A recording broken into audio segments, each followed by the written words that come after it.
कशी पब्लिक नवीन ब्लॉगमध्ये तुमचं स्वागत आहे. मग भेटली मला गाडी.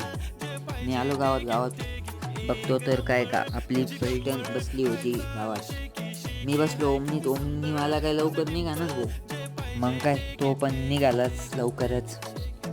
मी आलो मग येवल्यामध्ये पोचलो बस स्टँडला. इथं तर खूप ही पाण्यानं चिडचिड झालेली होती. मग काय मित्राची वाट बसलो बस स्टँडलाच. मग मित्र आला आणि मी चाललो त्याच्यासोबत कॉलेजला गेलो. मग आम्ही दोघं पण पोचलो कॉलेजला. हे कुत्रे पण मध्येच झोपलं होतं बरं का. असं वर्गात आलो तर हे दोघं बसलेले होते इथं. मग काय आमचं लेक्चर होतं मग गेलो ते लेक्चर करायला. लेक्चर आवरलं आणि आम्ही निघालो बस स्टँडच्या दिशेने. हा भाई पण तेवढंच भेटला. मग त्याच्यासोबत थोडंसं बोललो आणि निघालो बस स्टँडवर येऊन बसलो आणि मग तेवढ्यात आपली बस